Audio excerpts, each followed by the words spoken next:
सो hey guys welcome back. स्वागत है आप सभी लोगों का एक और नई वीडियो में। तो पोकेमॉन वर्ल्ड में काफी सारे रेयर पोकेमॉन है, बट पोकेमॉन एनिमे में काफी सारे ऐसे पोकेमॉन भी है जिनको अभी तक कोई भी कैच नहीं कर पाया है। और आज हम ऐसे टॉप 10 पोकेमॉन्स को देखने वाले हैं जिनको आज तक कोई भी नहीं पकड़ पाया है। और हाँ, हमेशा की तरह लॉजिकली देखा जाए तो इन सारे पोकेमॉन्स को पोकेमॉन वर्ल्ड में किसी न किसी ने पकड़ा होगा, बट इस वीडियो में हम सिर्फ और सिर्फ पोकेमॉन एनिमे की बात करेंगे। तो हाँ यार, वीडियो काफी इंटरेस्टिंग होने वाली है। वीडियो को एंड तक जरूर देखना और लाइक सब्सक्राइब करना मत भूलना। अब वीडियो को स्टार्ट करते हैं। Let's get started. तो स्टार्ट करते हैं नंबर 1 के साथ। नंबर 1 पे आता है स्पिरिटूम। तो स्पिरिटूम जनरेशन 4 यानी कि सीनो का घोस्ट और डार्क टाइप का पोकेमॉन है। और पोकेमॉन एनिमे में हमें स्पिरिटूम सबसे पहली बार द कीस्टोन पॉप्स नाम के एपिसोड में दिखाया गया था, जहाँ पे वो कुछ विलेजर्स को परेशान कर रहा होता है, बट आगे जाके ऐश उन सारे विलेजर्स को बचा लेता है। और रिसेंटली हमें स्पिरिटूम पोकेमॉन जर्नीज के एपिसोड 91 में भी देखने को मिलता है, जहाँ पे ऐश उसके कीस्टोन को छू देता है। और आपको पता होगा कि स्पिरिटूम के अंदर 108 स्पिरिट्स है, तो उन्हीं में से एक स्पिरिट ऐश के बॉडी में आ जाती है और इसी वजह से ऐश बुरे काम करने लगता है। तो हाँ, स्पिरिटूम हमें अभी तक सिर्फ और सिर्फ यही 2 एपिसोड्स में देखने को मिला है। इसके अलावा और कोई स्पिरिटूम देखने को नहीं मिला है। और ये दोनों स्पिरिटूम वाइल्ड है, यानी कि अभी तक किसी भी ट्रेनर ने स्पिरिटूम पोकेमॉन को कैच नहीं किया है।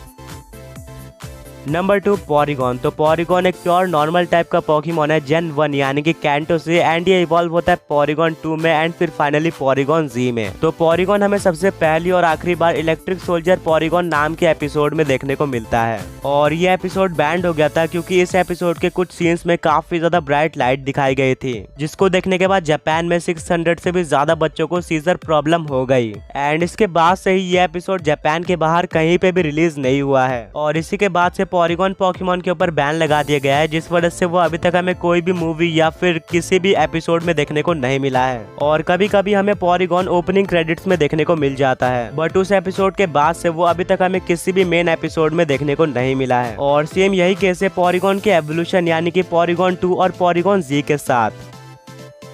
नंबर 3 काबूटॉप्स। तो काबूटॉप्स एक रॉक और वाटर टाइप का पोकेमॉन है जेन 1 यानी कि कैंटो से, और ये एक फॉसिल पोकेमॉन है। और फॉसिल पोकेमॉन बहुत ज्यादा रेयर होते हैं, जिस वजह से काबूटॉप्स को अभी तक कोई भी नहीं पकड़ पाया है पोकेमॉन एनिमे में। और हाँ, हमें काबूटॉप्स पोकेमॉन एनिमे में काफी बार देखने को मिल चुका है, बट वो हमें कभी भी किसी पोकेमॉन कैरेक्टर के पास नहीं दिखाया गया, एंड इसी वजह से काबूटॉप्स इस लिस्ट में जगह डिजर्व करता है। और नंबर 4 पे आते हैं लेजेंडरी पोकेमॉन और शाइनी पोकेमॉन। मैंने इन दोनों कैटेगरीज को एक साथ इसलिए रखा है क्योंकि अगर मैं इनको इंक्लूड करता तो पूरी लिस्ट इन्हीं से भर जाती, क्योंकि लेजेंडरी पोकेमॉन्स को पकड़ना बहुत ज्यादा हार्ड होता है, जिस वजह से most of the legendary Pokémons को अभी तक कोई भी नहीं पकड़ पाया है। कुछ लेजेंडरी पोकेमॉन्स को छोड़ के और शाइनी पोकेमॉन्स को पकड़ना तो डिफिकल्ट नहीं होता, बट उनको फाइंड करना डिफिकल्ट होता है। और इसी वजह से कुछ पोकेमॉन को छोड़ के इन दोनों कैटेगरीज में मोस्ट ऑफ द पोकेमॉन्स को कोई भी कैच नहीं कर पाया है। और नंबर 5 अरोरस। तो अरोरस एक जेन 6 यानी कि कैलोस का फॉसिल पोकेमॉन है, जिसकी टाइपिंग रॉक और आइस टाइप है, जो कि सच में काफी ज्यादा यूनिक टाइपिंग है। और जैसे कि मैंने बताया कि फॉसिल पोकेमॉन बहुत ज्यादा रेयर होते हैं, और इसी वजह से अरोरस हमें अभी तक सिर्फ और सिर्फ 2 अलग अलग एपिसोड्स में देखने को मिला है पोकेमॉन एनिमे में। सबसे पहले ये पोकेमॉन हमें कैलोस के episode coming back into the cold episode में देखने को मिलता है, जहाँ पे इसके प्री एवोल्यूशन भी होते हैं। और फिर डायरेक्टली ये पोकेमॉन हमें अलोला रीजन में देखने को मिलता है पोकेमॉन स्कूल में। और दोनों एपिसोड के अरोरस बिल्कुल वाइल्ड थे, यानी कि किसी भी पोकेमॉन कैरेक्टर ने उनको कैच नहीं किया था। नंबर 6 आर्कियोप्स। आर्कियोप्स एक और फॉसिल पोकेमॉन है जेन 5 यानी कि यूनोवा रीजन से, और इसकी टाइपिंग रॉक और फ्लाइंग टाइप है। तो सारे नॉन लेजेंडरी पोकेमॉन में आर्कियोप्स के पोकेमॉन वर्ल्ड में सेकंड हाईएस्ट बेस स्टैट है, जो कि 567 है। तो हाँ, ये पोकेमॉन काफी स्ट्रॉन्ग है, बट इसकी एबिलिटी काफी ज्यादा वर्स्ट है, क्योंकि अगर इस पोकेमॉन की एचपी हाफ या फिर उससे कम हो जाती है तो इसके स्टैट्स कम हो जाते हैं। और आर्कियोप्स हमें सबसे पहली बार Archeops in the modern world नाम के एपिसोड में देखने को मिलता है, और इसके बाद ये 2 और एपिसोड्स में अपीयर होता है, बट तीनों बार आर्कियोप्स वाइल्ड थे। और आर्कियोप्स हमें पोकेमॉन एनिमे में कभी भी किसी भी पोकेमॉन कैरेक्टर के पास नहीं दिखाया गया। तो हाँ, आर्कियोप्स भी एक और ऐसा पोकेमॉन है जिसको किसी भी पोकेमॉन कैरेक्टर या फिर ट्रेनर ने कैच नहीं किया है।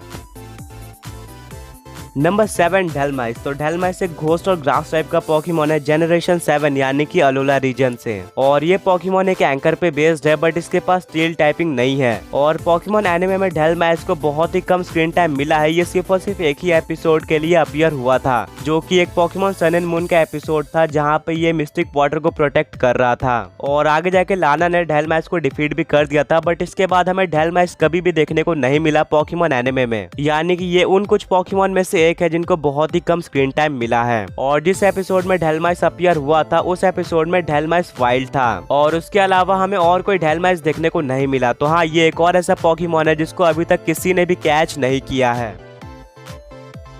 नंबर 8 रेलिकैंथ। तो रेलिकैंथ एक वाटर और रॉक टाइप का पॉकीमॉन है जेन 3 यानी कि होइन रीजन से। और रेलिकैंथ एक एंशिएंट पॉकीमॉन है और रेलिकैंथ हमें काफी सारे पॉकीमॉन एनिमे एपिसोड में देखने को मिल चुका है बट इसका डेब्यू होता है अर्जुन विद अ व्यू नाम के एपिसोड में। इस एपिसोड में ऐश और मेक को एक लेक दिखती है जहाँ पे काफी सारे रेलिकैंथ होते हैं और इसके बाद से रेलिकैंथ हमें काफी सारे एपिसोड्स में दिखाया जा चुका है बट किसी भी बार वो किसी पॉकीमॉन कैरेक्टर की ओनरशिप में नहीं था। यानी कि वो किसी पॉकीमॉन ट्रेनर के पास नहीं दिखाया गया और ना ही किसी ने उसको कैच किया है। सारे के सारे रेलिकैंथ वाइल्ड थे। तो हाँ, ये भी इस लिस्ट में जगह डिजर्व करता है। और नंबर 9 वोल्करोना। तो वोल्करोना एक बग और फायर टाइप का पॉकीमॉन है जनरेशन 5 यानी कि यूनोवा रीजन से। और ये इवॉल्व होता है लार्वेस्टा से। वेल, हमें सबसे पहली बार Volcarona guarding the guardian of the mountain नाम के एपिसोड में देखने को मिलता है। और इस एपिसोड में एक रिजो नाम का कैरेक्टर वोल्करोना को कैच करने की कोशिश करता है बट ऐश और ब्राइसन उसको रोकने की कोशिश करते हैं जिसके बाद उन दोनों की बैटल भी होती है। और इस बैटल में रिजो हार जाता है जिसके बाद वोल्करोना चले जाता है। और अभी रिसेंटली पॉकीमॉन जर्नीज में हमें एक शाइनी लार्वेस्टा भी देखने को मिला था जो कि इवॉल्व हो जाता है शाइनी वोल्करोना में। और वोल्करोना हमें पॉकीमॉन ब्लैक एंड व्हाइट की मूवीज में भी देखने को मिला था बट इस लिस्ट के हर एक पॉकीमॉन की तरह वो सारे वोल्करोना भी वाइल्ड थे यानी कि किसी भी पॉकीमॉन कैरेक्टर ने उनको कैच नहीं किया था। हाँ, रिजो ने उसको कैच करने की कोशिश की थी बट वो फेल हो गया था।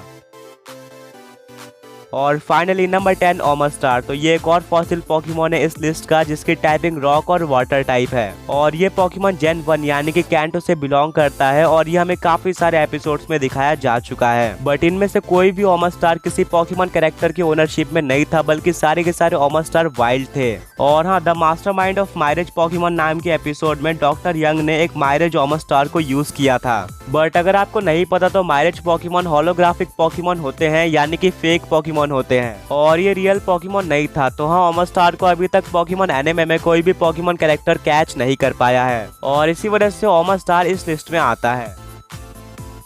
वेल गाइस, ये था आज के इस वीडियो में। अगर आपको वीडियो पसंद आई है तो लाइक करना मत भूलना और साथ में चैनल को सब्सक्राइब करके बेल नोटिफिकेशन को भी इनेबल कर देना।